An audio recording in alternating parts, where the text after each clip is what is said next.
Bonjour et bienvenue à l'heure du conte avec Madame Martine. Aujourd'hui, je suis dans la serre de mon amie Lavinia, que j'aimerais saluer, ainsi que sa petite fille Iris. L'histoire que j'ai choisie s'intitule « Un amour de tomates », écrit par Maud Iris Hamelin-Ouellet, illustré par Sabrina Gendron, des éditions Coup d'œil. Toi, est-ce que tu aimes les tomates? Moi, j'aime bien les tomates. Mes préférées, c'est les tomates cerises à mon papa. Avant de continuer, j'aimerais faire un coucou spécial aux neveux nièces de Madame Amélie.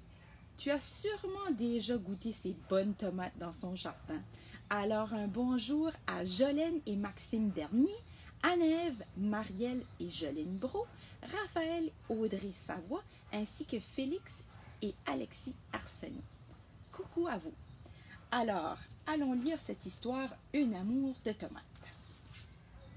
Depuis qu'elle était toute petite, Clara adorait les tomates. Cuites ou crues, en soupe, en salade, en jus, en sauce, en sandwich, elle en raffolait. Peu importe le plat.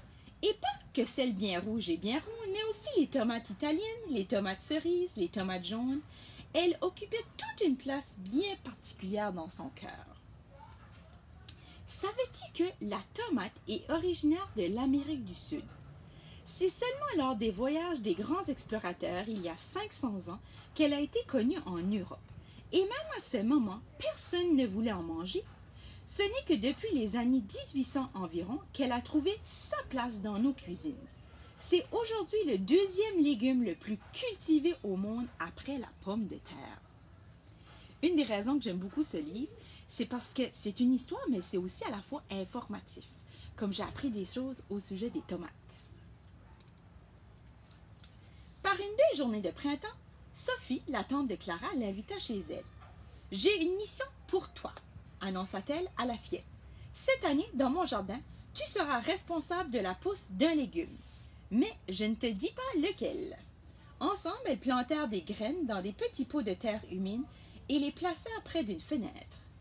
Quelques jours plus tard, de minuscules tiges verticales firent leur apparition dans les pots.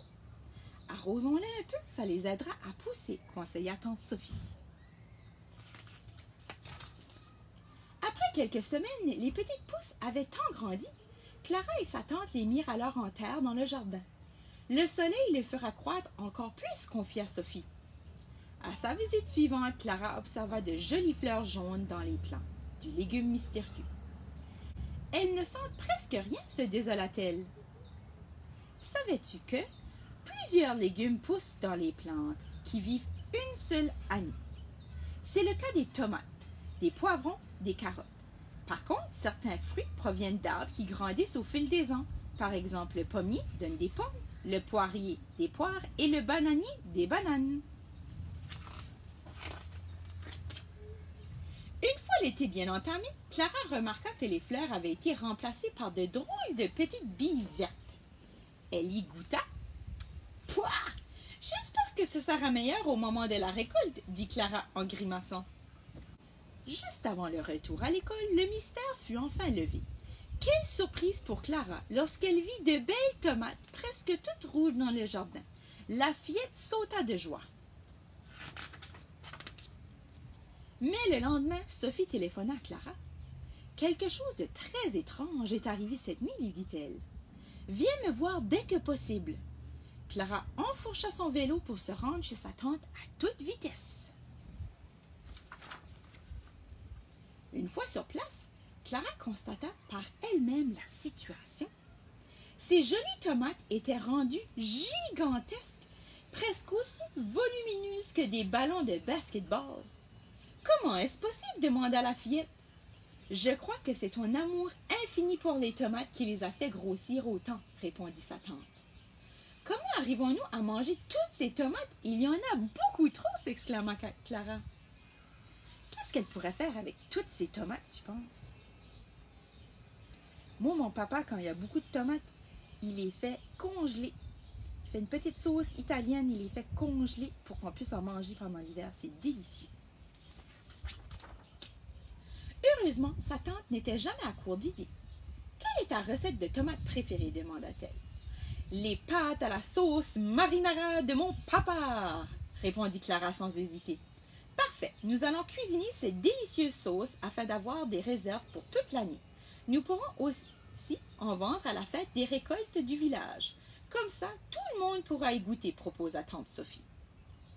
Savais-tu que la sauce marinara vient de la ville de Naples, en Italie? Elle est faite de tomates, d'oignons, d'ail et de fines herbes. C'est délicieux sur les pâtes. Plusieurs autres recettes italiennes utilisent des tomates. La pizza, la sauce bolognaise, la sauce maelstrom, la lasagne, la bruschetta. En italien, la tomate se nomme pomodoro, qui signifie pomme d'or.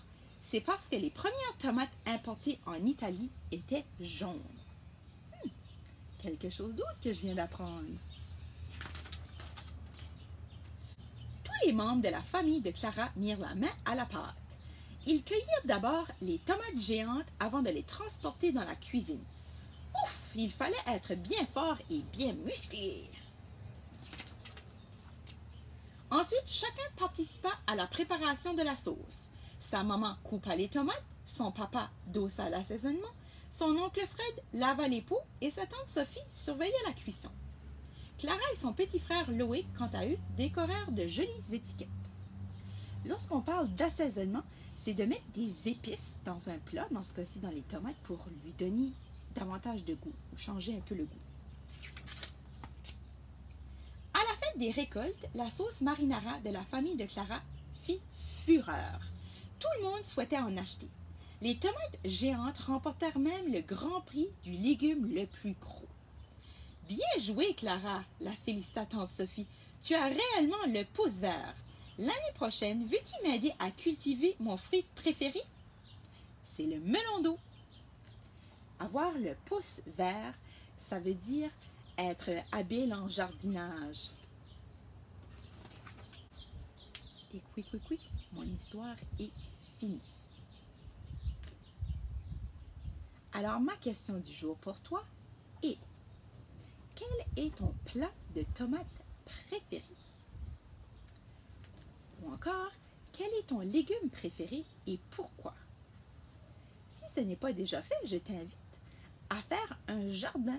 Comme ça, tu pourras voir les légumes pousser cet été et en manger. Ça va être délicieux. À bientôt!